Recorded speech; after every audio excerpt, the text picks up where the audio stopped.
Assalamualaikum warahmatullahi wabarakatuh. Selamat pagi kepada penonton di luar sana. Khabar semua, apa khabar? Yes, apa khabar selamat pagi? Sehat saja. Alfi sihat ke? Alhamdulillah.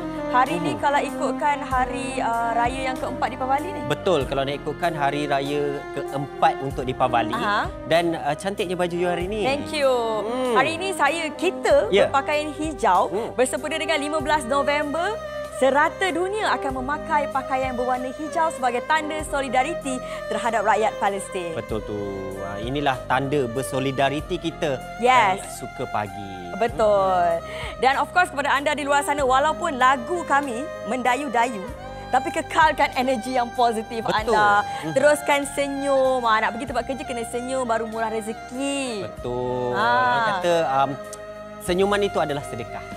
Yes, betul tu. Dan kepada anda yang sedang menonton kami, anda sedang menyaksikan kami secara langsung menerusi saluran 116 MyTV dan tak lupa juga boleh download MyTV mana-mana untuk tonton kami di mana sahaja anda berada. Saya Haili Habibti dan saya Elfri Martin. Kita akan mulakan hari ini banyak benda menarik kan Haili. Apa yang kita ada hari ini? Okey, hari ini topik kita topik yang menarik dan topik yang mendalam. Kita ada dua tetamu yang sangat istimewa. Satu kita ada okey, yang pertama kita ada Dr. Darren Teo menceritakan bahana produk timbang kilo dari The Vogue Clinic. So kita tanya pakar lah kan, tanya doktor mengenai apa kesan-kesan sampingannya. Itu kita akan bercerita lebih mendalam lah. Dan kita ada dua panel hari ini. Yang pertama kita cerita pasal bahana produk timbang kilo. Dan yang kedua kita akan bersama dengan Ustaz Muhammad Farhan Muhammad Fadil, pengurus besar pemasaran Aman Palestin Berhad, menceritakan kronologi konflik Palestin dan juga Israel. Menarik hari ini. Ya, saya pun tak sabar nak tahu sebab kita dekat sini kita selalu tahu macam kita cuma tahu sekarang ni serangan kilat Hamas ke atas Israel. Betul. Tapi kita belum tahu kronologi penuh lagi mengenai konflik di antara Israel dan juga Palestin. Jadi kalau nak tahu, kena kekal bersama kami sehingga ke penghujung rancangan ini. Yes, itu yang sepastinya. Yes. Alright, untuk tidak membuang masa, kita nak kongsikan kepada anda informasi daripada dalam dan juga luar negara. Jadi jom kita ke segmen kita yang pertama. Apa cerita hari ini?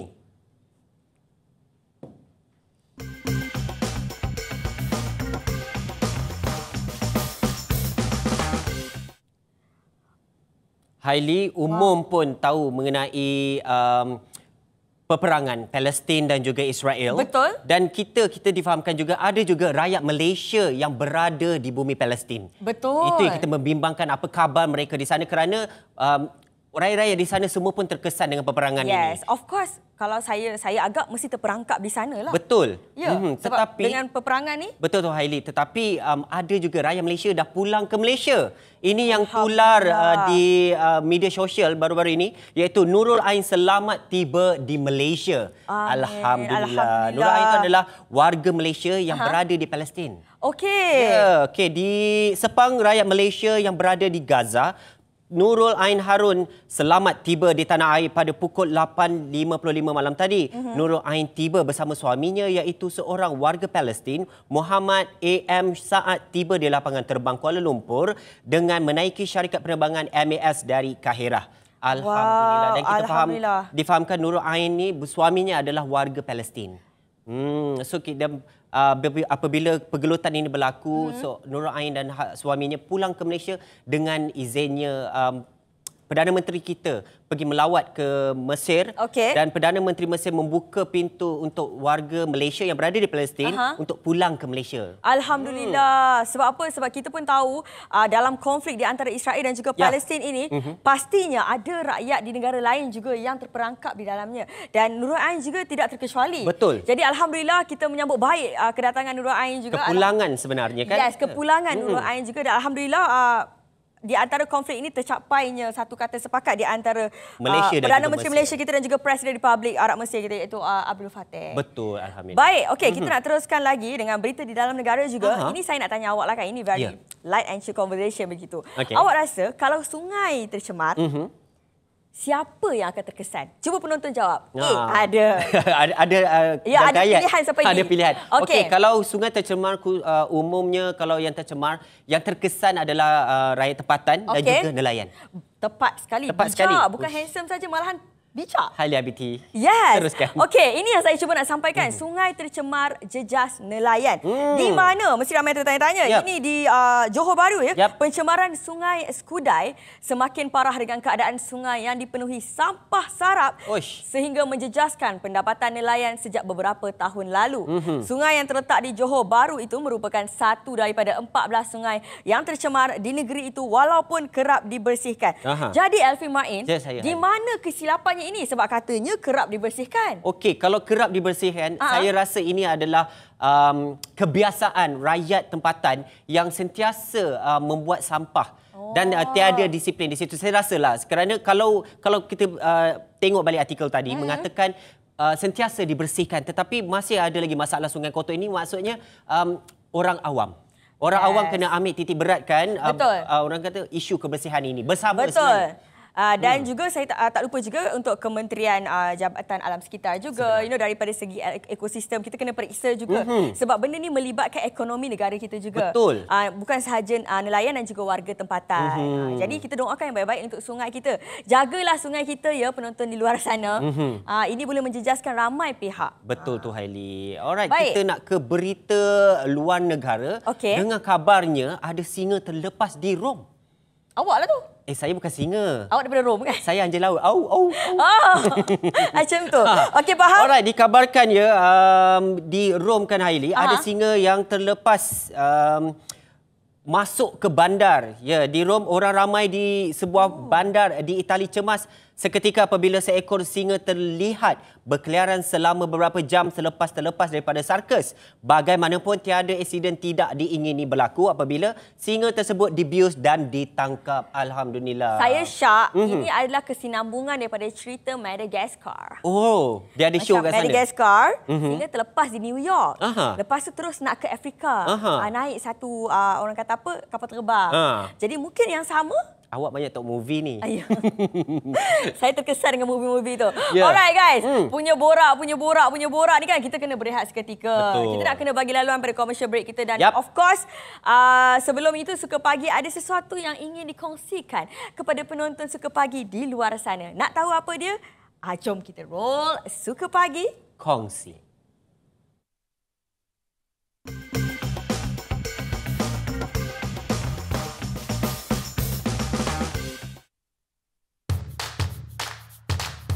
Tawaran hebat Suka Shop.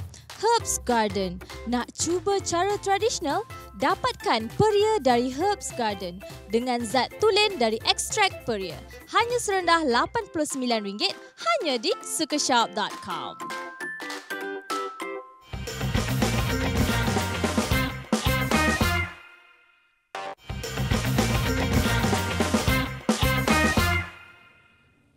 Hai, Assalamualaikum dan selamat pagi. Masih lagi dalam Suka Pagi. Suka Pagi. Macam tu. Barulah nampak kehijauan. Nampak cantik. Cuba nyanyi sikit lagu hijau, Datuk Zainal. Bumi yang tiada rimba.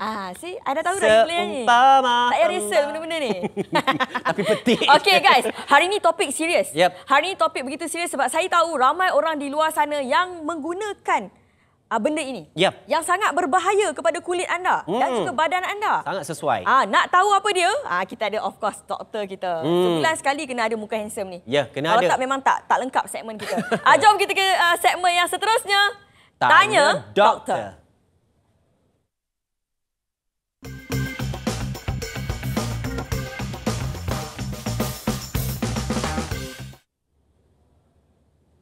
Salam sejahtera dan selamat pagi. Saya Dr. Teo dari Vogue Clinic. Terima kasih atas jemputan sekali lagi. Terima kasih di sini Sama-sama. pemberita Thank Suka you TV. for coming actually. Terima kasih menceriakan pagi kami. Yes.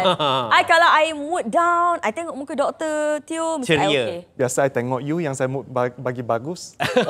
Doktor, kita faham you ni baru-baru ni ada hiking kat Penang pergi mendaki. Oh, you sangat Dia beraya. up to date Up to date. Very up to date. Oh, itulah kekal ceria kekal sihat. Kekal Alah, itu sihat kena kulit sihat. wajah dia. Okey, untuk topik hari ini Dr. Darren, kita ada bahana produk timbang kilo.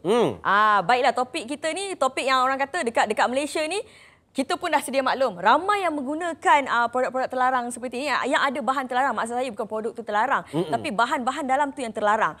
Jadi kita nak tahulah kan apa yang dikatakan dengan produk timbang kilo. Okey, produk timbang kilo asalnya datang dari perkataan satu jenis produk kecantikan yang dihasilkan dan diimport dari tempat-tempat negara jiran. Dan biasanya mereka akan rebrand, dia tukar jenama dia, atau repackage dekat sini. Dan biasanya daripada perkataan asalnya dia dijual dalam kuantiti kilo ataupun timbang kati. Oh, macam ni. Oh, that's why dia panggil timbang kilo doktor, sebab apa dia dijual dalam kuantiti berkilo-kilo lah. Yang banyak. Yang banyak. Tadi doktor ada cakap dari negara jiran seperti Indonesia dan juga Thailand ke bagaimana? Biasanya dari Indonesia, Thailand atau India. Ada juga mungkin negara yang kita tak tahu lagi lah. Faham. Biasanya negara kita memang kita ban lah bahan-bahan macam ni. Sebab bahan ni mengandungi bahan-bahan terlarang, ya, especially benda yang biasa kita tahu macam mercury, macam hydroquinone, tretinoin, sometimes letak steroid lagi, yang kuantiti yang tinggi pula. Yang ini akan merosakkan kulit kita lah, ya, biasa menipiskan kulit. Risau bila kita dengar kan. Ya, sebab tu I rasa yang orang kata yang peeling lah. I rasa sebab produk-produk orang kata apa timbang kilo macam ni. Betul. Asal murah je beli kan. Betul. Alright, doktor, sekarang ni kalau kita tengok doktor, bukan saja kosmetik, malahan set penjagaan kulit wajah seperti produk pencuci wajah pun dan juga krim-krim tertentu pun juga ada menggunakan produk timbang kilo. So saya nak tanya doktor, sejauh mana keberkesanan produk-produk timbang kilo ni doktor? Berkesan ke? Jika you tanya pengguna produk-produk ni, of course, I think around 90% akan cakap memang berkesan. Oh ya. Yeah. Imagine, ubat ni ubat jadual beracun. Ubat yang biasa yang perlu dibawa pantauan doktor. Seperti hydroquinone, tretinoin. Mercury ni memang haram lah. So, bahan-bahan ni, dia umpamanya macam nuclear bomb. Dia masukkan, dia bomkan you punya kulit. Tak boleh nak hasilkan pigmentasi. So, dia kesannya sebenarnya sangat laju. Sebab dia memang stopkan pigmentasi production. Ya, merencatkan kita punya melanocyte lah. So, tapi bahan ni jika pakai jangka yang panjang memang banyak-banyak side effect. So, bahan ni terlampau kuat. Dia menyebabkan kulit kita menipis. Sangat-sangat sensitif. Faham. So, biasanya pengguna yang datang jumpa saya biasanya agak susah dirawati juga bila mereka pakai jangka masa yang sangat panjang lah. So of course ada juga kebangkalian customer yang start pakai barang kilo ni, dia mengalami side effect yang teruk. Macam kulit yang sensitif biasa mereka tak boleh terima lah. So untuk pengguna yang biasa, mereka kulit yang okey, mereka start pakai, kenapa dia punya kulit menjadi lebih cerah, lebih mulus, lebih cantik? Sebenarnya ubat-ubat bahan yang mereka pakai itu sangat-sangat kuat. Mungkin dia punya kesan sampingan tu tak nampak sekarang, tapi masa akan datang. Yes. Macam doktor bagi tahu tadi kan, dia ada 3 produk ni, produk yang 3 bahan ni yang sangat-sangatlah berbahaya dalam satu produk kecantikan ataupun produk pembersihan wajah ke. Tak kisahlah, kita ada hydroquinone, mercury dan juga tretinoin. Okey. Bahan ni macam doktor bagi tahu sangat berbahaya. Kenapa berbahaya? Apa yang dia buat? Menipiskan kulit kita ke? Mungkin ramai penonton tak tahu. Okey, so hydroquinone kebarangkalian biasanya kita akan pakai juga dalam bidang perubatan. Sebab ubat ni agak laju. Biasa kita buat untuk treat complication lah macam laser, kadang-kadang kulit terbakar ke. Biasanya kita pakai ubat ni untuk reverse dengan kadar yang laju, tapi bukan pakai untuk jangka masa yang panjang. Ubat ni dia asalnya dia boleh merencatkan kita punya sel-sel hitam yang boleh produce melanin tu, dia slow down. So kita punya kulit akan bertambah cerah lah.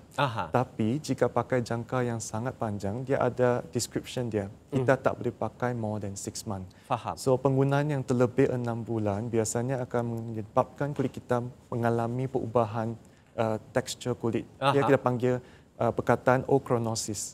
Okay. Itu satu keadaan serius di mana kulit kita tukar behavior dia, dia menjadi kelabu biru. So these are the side effect daripada hydroquinone, itu yang satunya. And then mercury of course memang kita tahu memang haram ya, tapi masih dipakai dalam barang timbang kilo. Produk kecantikan sebab hasilnya sangat laju, kesannya sangat-sangat laju. Mercury ni dia ada dua jenis biasanya, ada inorganic mercury ataupun organic mercury. Kadang-kadang dalam peratusan yang sangat rendah, dia selamat dipakai. Tapi jika dipakai terlampau panjang, dia macam accumulative, dia bertambah banyak. So, yang kuantiti yang tinggi macam tu, dia boleh meresap bawah kulit, dia masuk saraf darah, merosakkan ginjal kita. Ada juga yang masuk otak yang causing neurological impairment lah. Macam masalah neurological problem. Tangan rasa macam kebas, sebenarnya asalnya daripada merkuri. Tu ada mungkin pengguna-pengguna yang tidak tahu. Maksudnya mungkin mereka hanya fikir untuk masalah ginjal tadi kan, mungkin dengan pemakanan macam whitening ke apanya. Tetapi produk yang kita letak atas base kulit pun kalau dia boleh serap kat dalam badan kita, lepas tu masuk saluran darah pun rosak juga organ-organ dalaman. Allah Akbar. Itu dia perkongsian yang sangat manfaat hari ini. Yang kita mungkin tidak tahu sebelum ini. Betul. And of course, kita ada banyak lagi kita nak tanya. Ini satu soal, orang kata apa, satu topik yang sangat-sangat menarik. Yang saya percaya rata-rata penonton yang sedang menonton kami sekarang pun ada yang menggunakan. Jadi kita nak sebar ke orang kata apa, satu awareness, kesedaran untuk anda di luar sana. Alright, kita nak berhenti rehat seketika. Of course, kita akan kembali lagi selepas ini bersama dengan Dr. Teo kita daripada Vogue Clinic. So make sure korang stay tune di Suka Pagi. Eksklusif di Suka TV, Suka Sangat.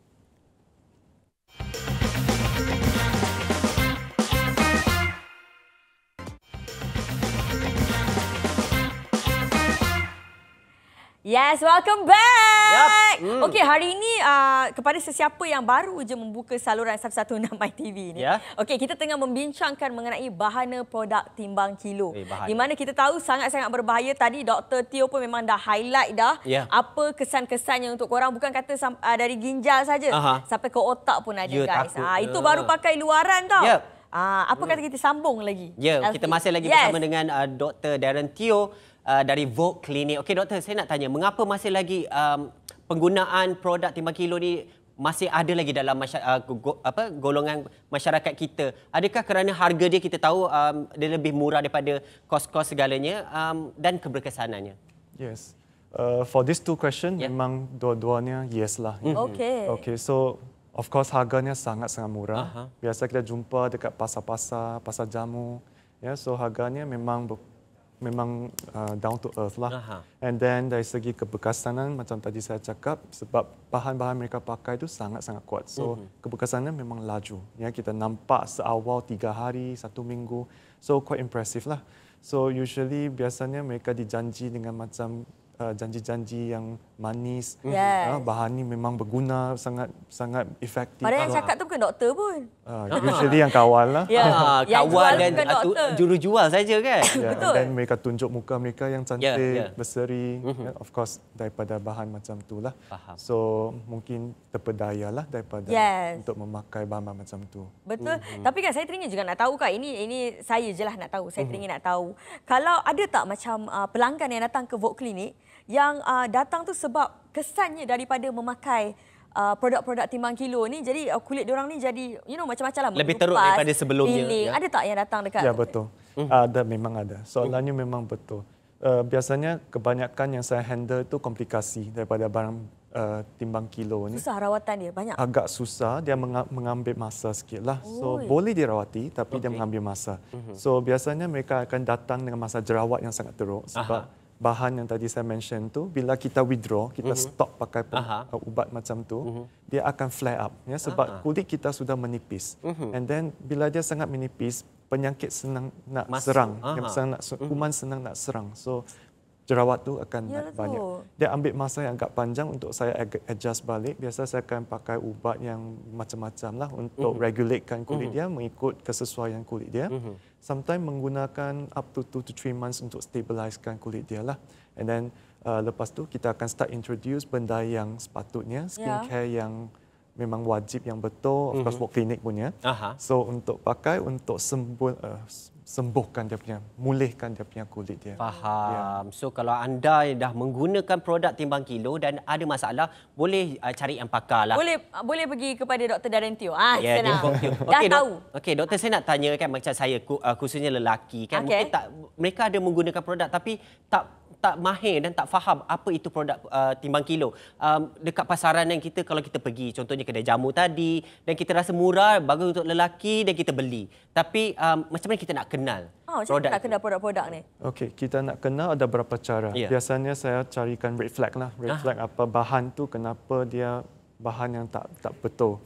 So biasanya one red flag sign pertama, tak ada isi kandungan, tak ada bahan yang tertera dalam ubat tu. Ingredient dia tak terangkan. And then satu lagi, produk tu biasa tidak akan dapat jumpa dekat farmasi ataupun Watson ke Guardian, biasa tak jumpa. Biasa dekat pasar jamu lah. And then colourful, sangat colourful. Dia punya barang ni sebab untuk cover dia punya warna asal. Macam ni. Nampak purple, hijau, orange, macam-macam. pink. Sebab dia mercury tu warnanya metallic, so biasanya dia kena cover up. And then satu lagi, sangat bau wangi. Wangi. Kalau wangi sangat tu, itulah antara salah satunya ciri-ciri produk. Ciri-ciri produk yang tak berapa betul. And then of course, jika boleh, jika you pengguna yang bijak, boleh pergi ke laman web, especially pharmacy punya MPRA, National Pharmaceutical Regulatory Agency. NPRA. Boleh pergi korang kalau nak check. Betul. Yes. Bahan yang sama you beli tu, dia dibawa larangan punya ke ataupun bahan yang betul-betul dia register. And then of course masuk laman web KKM, Kementerian Kesihatan, untuk cek apa-apa barang yang sudah dilabelkan haram. So jika you cek balik you punya produk di tangan you, haram, stop. Betul. Jumpa doktor untuk settlekan isu komplikasi jika you withdraw ubat. Paling selamatlah pergi cari produk yang ada kelulusan KKM. Yang penting jangan cari naas. Jangan cari naas. Tanya dulu orang-orang asal murah je kan beli. Asal murah je beli. Yes, doktor, apa? As a doctor lah kan, selaku seorang pakar estetik, yang tahu mengenai ubat-ubatan, mengenai rawatan kulit ni kan, apa rasanya cadangan ataupun pendapat doktor sendiri untuk mereka dekat luar sana yang masih lagi tak tahu, macam kita nak mendidik masyarakat kita ni supaya jangan pakai dah, sebab ini teruk, produk yang sangat berbahaya. Macam mana kita nak educate diorang, doktor, bagi you? Okey, macam Suka TV, ini salah satu cara lah, satu channel untuk broadcast. Nanti ada slot lagi esok. Ini sangat penting tau. Lepas tu, of course, pada zaman sekarang memang social media lah, laman web. So, jika boleh kita try to educate dalam social media, sebab Instagram, Facebook ni memang kita hari-hari nak swipe, nak tengok. So kita cuba sedaya upaya untuk didikkanlah apa yang sepatutnya, apa yang tidak patutlah. And then of course newspaper, and then peranan besar kerajaan lah. Penguatkuasaan sangat penting. Kena kontrol barang-barang yang diimport supaya tidak mengimportkan barang-barang yang terharang lah. So of course these are some of the methods yang saya boleh fikirkan. Dari segi keluarga, ibu bapa kena memantau lah apa yang penggunaan tu. Apa kanak-kanak tengah pakai itu. So, start from family. Yelah, kadang-kadang budak sekolah menengah pun dah pakai dah. Betul kan, mereka kan kita tahu di usia remaja itulah orang kata peringkat hormon berubah. Kan hormon berubah dan keinginan untuk cantik itu lebih tinggi. Dan golongan yang paling banyak. Golongan yang paling banyak adalah yang terpengaruh juga adalah remaja. Paling penting. Dan sekarang ni sebenarnya di ujung jari. Kita ada Google. Kita baca apa ingredient sebelum kita beli tu. Jangan nampak murah, wangi, color cantik dan terus beli kan, doktor kan? Ya, betul. Yes. Sebab kita pun tahu kan bahaya. Produk macam ni ada bahayanya. Okey guys, alalang kita bercakap pasal bahana produk semua ni kan. Untuk Dr. Darren sendiri kan, kalau kita nak beli produk ni selalunya, produk yang macam mana yang khususkan? Sebab saya tengok dekat Vogue Clinic pun ada juga produk dia. Kan, ada produk, ada krim juga kan? So produk-produk yang diluluskan biasanya you kena check dalam laman web. Biasanya produk kami memang register under KKM. So dia datang dengan borang notifikasi lah. So dia ada NOT dia. So kita kena make sure produk yang you beli itu betul-betul di bawah registration pendaftaran Kementerian Kesihatan. So of course kita sarankan macam you jika nak beli produk-produk pergilah tempat-tempat yang betul-betul macam shop lots yang betul-betul, bukan macam dekat pasar jamu ke. Ya, shop lots macam Guardian, Watson, biasa produk yang mereka terapkan semua produk yang ada kelulusan dia lah. Ya, sebab mereka memang berwaspada dengan semua bahan yang terlarang. Nampak tak? Faham. Kan? Okey, doktor, saya nak tanya. Kita tahu produk timbang kilo ini menjejaskan, memberi implikasi pada kulit kita, pada kesihatan kita. Okey, dari segi ekonomi juga, adakah dia memberi kesan, contohnya awak dari Vogue Clinic, memberi kesan dengan kehadiran lambakan produk-produk timbang kilo ni, doktor? Yes. Ya, semestinya. So, ini kesannya sangat besar. Sebab barang-barang ni dia menghasilkan side effect. Lepas tu persepsi golongan masyarakat kita kepada barangan buatan Malaysia itu terjejas. Jika you tengok produk buatan Malaysia, dan kita takut sikit sebab takut bahan tu betul ke tidak. Dikaji ke tidak kan? Ya, asalnya produk tu memang produk jujur. Macam produk dekat lokal produk kita ada yang sangat bagus pun. Banyak nak jenama yang sangat bagus. So kadang-kadang sebab bahan-bahan ni terhasil dalam pasaran, dia menjejaskan nama kita, and then kita ada persepsi salah di mana kita takut nak pakai. So that's why sales ni memang merosotlah teruk. And then tambahan lagi, produk yang timbang kilo ni dia sangat murah. So dia sangat-sangat bersaing dengan produk-produk yang ada analisa makmal sebab kos untuk analyze and penyelidikan sangat tinggi. So that's why produk tu mahal. Harganya ada sebab di sebalik ini.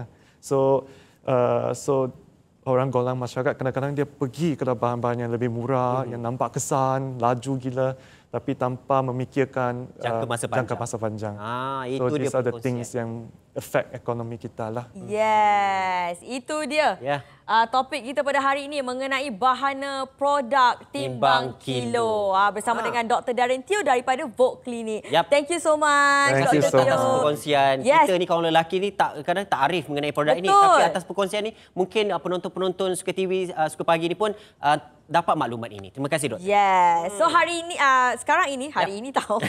Hari ini. Sekarang ni kita nak berehat seketika, of course. Kita dah say thank you untuk Dr. Darren from Vogue Clinic. Thank you very much. Kepada anda di luar sana, tolong stay tune bersama kami di saluran 116 MyTV di Suka Pagi. Eksklusif di Suka TV. Suka sangat. See you.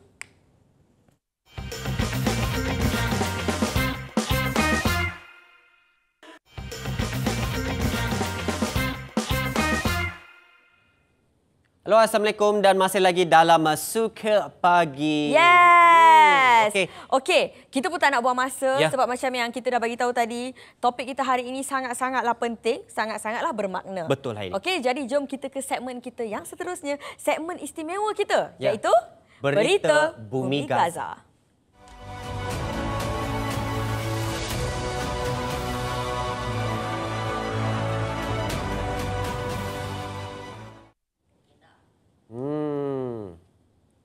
Assalamualaikum, Ustaz. Waalaikumsalam warahmatullahi wabarakatuh. Khabar? Alhamdulillah, sihat walafiat. Alhamdulillah. Okey. Hari ini sangat-sangatlah kita sangat berbangga dan sangat menarik topiknya, sangat penting. Kita ada Ustaz Muhammad Farhan Muhammad Fadil, iaitu pengurus besar pemasaran Aman Palestin Berhad. Ya. Ustaz dari mana tadi, Ustaz? Saya dari Shah Alam. Dari Shah Alam. Alhamdulillah. 40 minit lebih kurang. 40 minit lebih kurang. Ustaz dah makan ke? Dah breakfast ke? Alhamdulillah dah. Alhamdulillah dah. Bang, nak belanja Ustaz. Boleh tak masalah? Tak ada masalah. Boleh, lagi sekali boleh. Okey, hari ini untuk topik kita ada kronologi konflik Palestin Israel. Ya, betul. Satu topik yang sangat besar sebab saya tahu dekat luar sana, kita hanya tahu sekarang inilah, kita hanya tahu iaitu serangan kilat daripada Hamas ke Israel saja. Tapi kita tak tahu cerita penuh. Sejarah daripada kronologi daripada asal ni. Dan of course baru-baru ini kita mendapat berita bahawa saudara-saudara kita di Palestin mengalami kegelutan konflik bersama Israel. Jadi kita bawakan Ustaz Muhammad Farhan Muhammad Fadil, iaitu seorang pengurus besar pemasaran Aman Palestin Berhad, bersama kita hari ini untuk mengulas lebih lanjut mengenai kronologi konflik Palestin Israel. Tapi pertama sekali kita nak minta Ustaz kenalkan diri dulu. Ya, kita borak-borak. Ustaz, sila kenalkan diri Ustaz. Okey, bismillahirrahmanirrahim. Nama diberi Farhan Fadil, Muhammad Farhan Fadil. Bersama Palestin sejak tahun 2012 lah. So dah 11 tahun lah berjuang dengan Palestin. Dah lama? Dulu sebagai mantan pengurus cawangan Shah Alam. Lepas tu sejak tahun 2020 saya pindah ke HQ lah. Sebagai pengurus bersama pemasaran lah. Jadi sepanjang 11 tahun ni alhamdulillah diberi kesempatan untuk kita pergi ke bumi Syria, ke Lebanon dan sebagainya lah untuk kita buat misi kemanusiaan di sana. Ini dia. Antara misi-misi kemanusiaan yang di sana. Sudah 11 tahun ya Ustaz ya? Alhamdulillah 11 tahun. Lama. Okey, sebagai orang kata apa buah pengenalan ni kan kita nak tanya macam mana ni antara konflik kita yang kita dapat lihat sekarang ni tentang konflik yang berlaku di Palestin. Boleh Ustaz orang kata apa terangkan dengan lebih lanjut kepada kami dan juga penonton di rumah. So konflik Palestin dan juga Israel ni satu konflik yang panjang. Nak cerita pendek ke, nak cerita panjang ke, nak ringkas padat ke macam mana? Jadi memang satu tempoh yang agak lama lah kalau kita lihat pada peperangan yang berlaku di sana. Sebenarnya bukan sekarang. Kan, maknanya dah lebih 7 dekad lah berlaku peperangan di sana.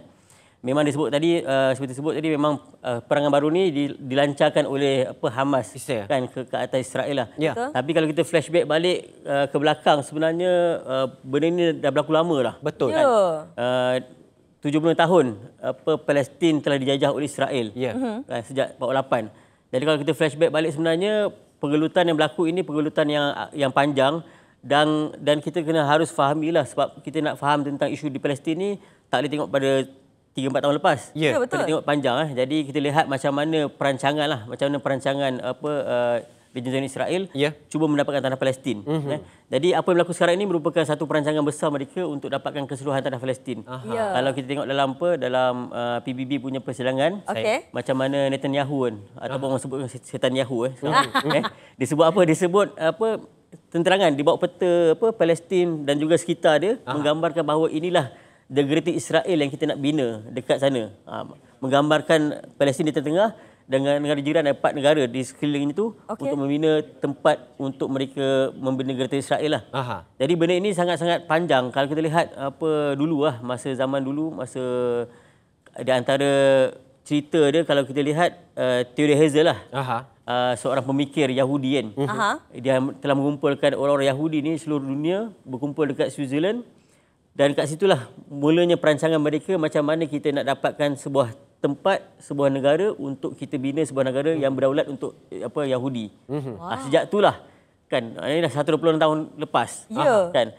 Dan masa tu juga dibincangkan lepas 50 tahun kita akan dapat tanah Palestin. Banyak negara lah disyorkan tapi lalas dia pilih Palestin sebagai tempat untuk mereka bina sebuah negara. Dan usaha mereka itu bermula dari situ sampai sekarang inilah. Kan kalau kita lihat antara peristiwa penting juga Nakbah So Nakbah Palestin ni malapetaka bagi Palestin. Dalam bahasa Inggeris katastrofi lah. Dalam bahasa Melayu mana malapetaka lah. Jadi Nakbah ni satu tempoh ataupun satu tahun di mana tertubuhnya negara Israel itulah tahun Nakbah lah. Nakbah. Jadi apa yang berlaku dalam Nakbah ni saya pendekkan cerita. Nakbah ni satu tarikh penting. Sebenarnya Yahudi ni sejak tahun 1920 sampai 1946 bermulalah penghijrahan orang-orang Yahudi ke tanah Palestin. Ke merata kan? Daripada seluruh dunia ni. Di kaca TV anda sekarang. Dia berpindah-pindah. Daripada tahun tu 1920 sampai 1946 saya kira dalam hampir 400,000 orang Yahudi berpindah masuk ke tanah bumi Palestin. Kan? Dalam masa yang sama juga tahun 48 Nakbah tu apa yang berlaku? Berlakunya pembunuhan beramai oleh rejim Zionist Israel. Masa itu telah membunuh hampir 15,000 orang. Dan 750,000 orang Palestin telah dihalau keluar tanah Palestin. Jadi kita bayangkan kan.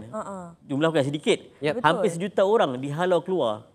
Dihalau keluar daripada tanah bumi Palestin dan akhirnya apa? Akhirnya dalam masa sama juga orang-orang Yahudi ni masuk ke tanah Palestin diberi tempat-tempat untuk mereka bina penempatan barulah untuk orang-orang Yahudi. Faham?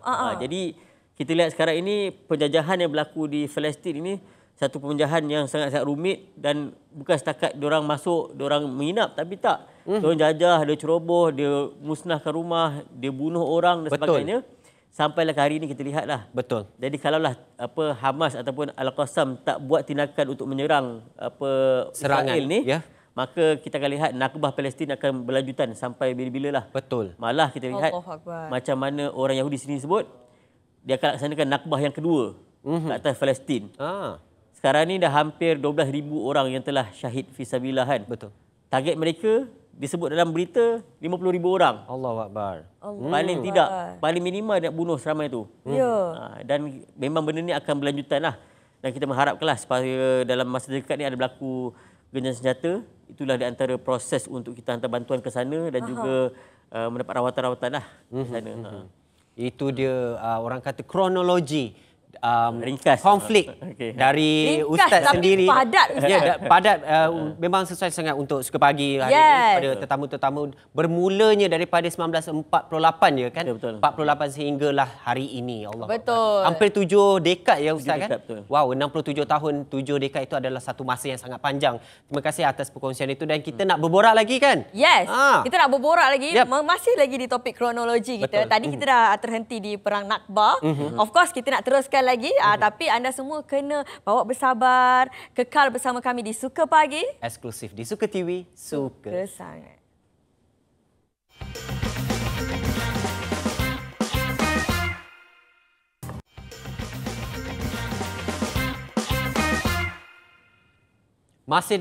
Masih lagi dalam Suka Pagi. Okey, hari ini Betul. berita segmen khas kita iaitu berita Bumi Gaza. Kita bersama dengan Ustaz Muhammad Farhan Muhammad Fadil selaku pengurus besar pemasaran Aman Palestin Berhad. Dengan tajuknya Kronologi Konflik Palestin-Israel. Saya pasti ramai penonton yang tertanya-tanya, yang macam alamak kan, apa yang terjadi sebelum ini? Walaupun dekat social media pun dah ramai dah orang post pasal benda ni, betul tak? Betul, apa yang jadi 7 dekad yang lalu. Tapi hari ini kita bawakan seseorang, orang kata apa, yang lebih berpengalaman, yang lebih arif lagi untuk kongsikan dengan anda di luar sana. Baik, kita nak sambung lagi untuk bertanya kepada Ustaz kita kan. Kumpulan Hamas yang telah melancarkan serangan mengejut ke atas Israel dari Gaza yang memburukkan lagi konflik Palestin-Israel. Dan ada pihak yang menyifatkan Hamas ni sebagai pengganas. Tapi siapakah Hamas ni sebenarnya, Ustaz?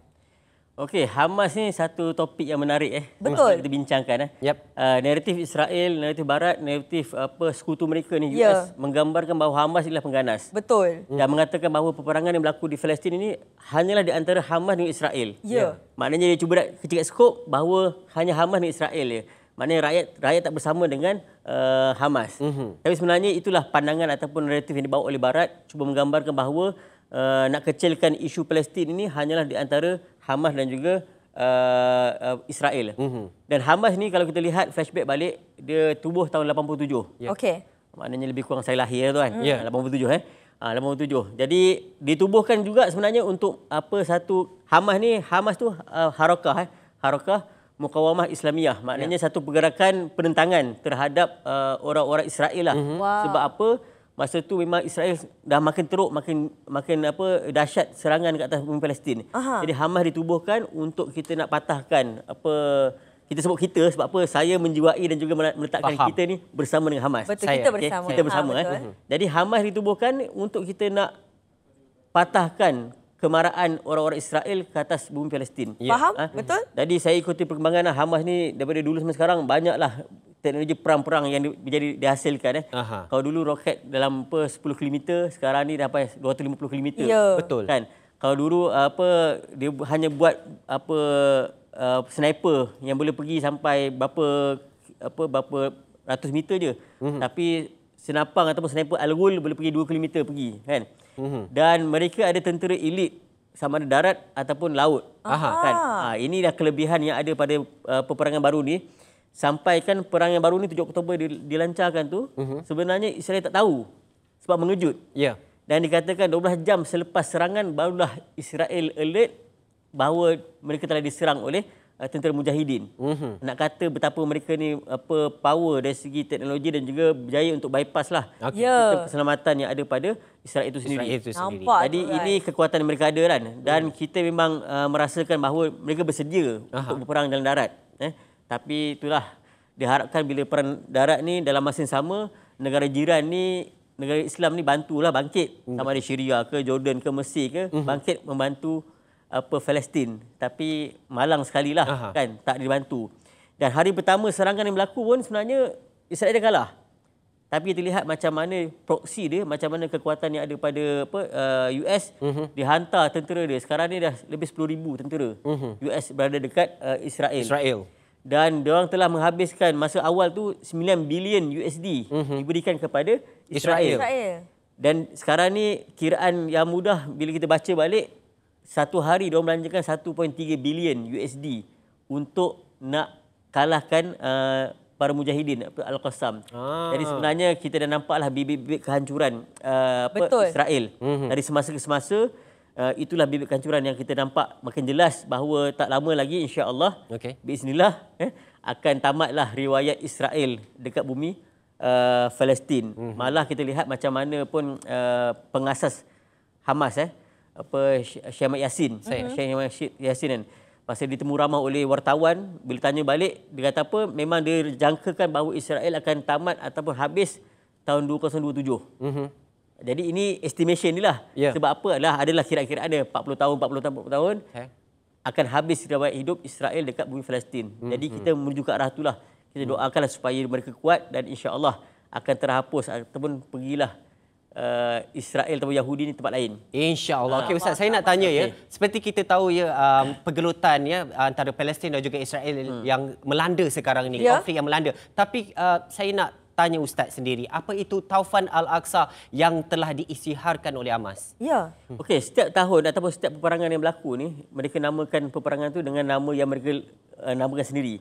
Contohnya 2008 Harbul Furqan. Lepas tu Hijratul Masjidil. Kemudian Asim Makul, Saiful Quds. Lepas tu yang terakhir ni Tufanul Aqsa. Dalam bahasa Arabnya lah, maknanya Taufan.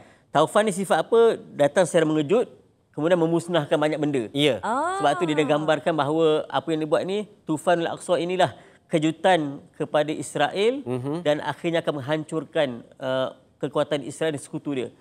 Dan benda ni memang buat secara mengejutlah 7 Oktober lepas. Dan hari ini dah 39 ke 40 hari dah serangan yang berlaku. Dan serangan inilah yang paling lama lah ataupun yang paling teruk kesan dia. Betul. Kan, kesan dia kepada umat Islam di Palestin lah.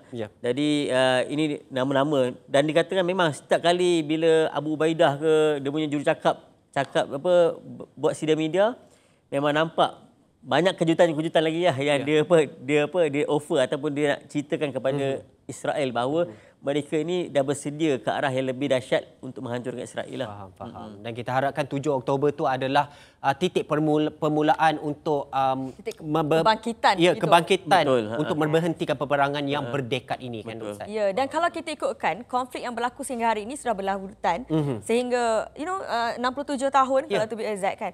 Kalau bagi Ustaz sendiri selaku seseorang yang sentiasa orang kata up to date mengenai perkembangan Israel peperangan Israel Palestin yang sentiasa mengambil tahu akan keadaan di Palestin, ada tak peluang untuk Palestin untuk bangkit dan menang bagi Ustaz sendiri? Saya rasa benda tu sangat-sangat valid untuk kita perjuangkan bahawa kebangkitan Islam makin dekat, kebangkitan Palestin makin hampir dan juga mereka hampir kepada kemenangan. Tetapi perlu faham kat sini, kita kena sampaikan bahawa isu di Palestin ni bukan isu mereka sahaja. Maknanya isu umat Islam secara keseluruhannya. Itu yang pertama.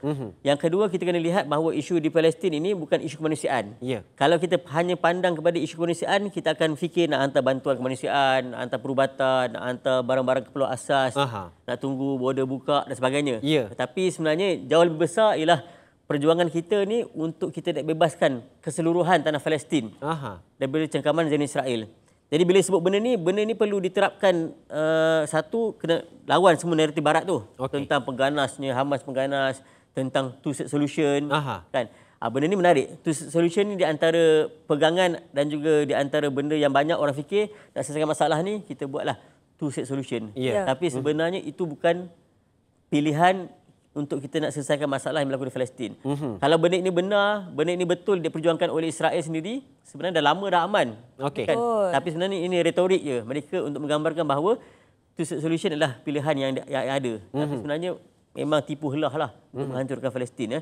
Jadi kita kena lihat kat sini satu benda yang besar dan akhirnya menuntut kita ni untuk kita berjuang habis-habisan. Dan sebab itulah Aman Palestin sendiri kita bergerak dalam GSPP, Gabungan Solidariti Pembebasan Palestin. Kita menggerakkan dua benda besar lah. Satu, Da'mus Sumud. Ada bahasa Arab kan? Da'mus Sumud ni kita nak beri sokongan penuh kepada mereka untuk teguh. Kita tak nak mereka ni keluar daripada Palestin. Akhirnya memberi peluang kepada Israel untuk dapat keseluruhan pada Palestin. Mana kena keteguhan mereka di sana. Dalam masa sama, kita nak supaya mereka ni dapat support daripada kita lah. Dari segi bantuan, doa kita dan juga Kalau dibuka border, kita hantar bantuan yang banyak ke sana. Lepas tu yang kedua, Hirok Syakbi. Maknanya perlukan satu pergerakan akar umi masyarakat.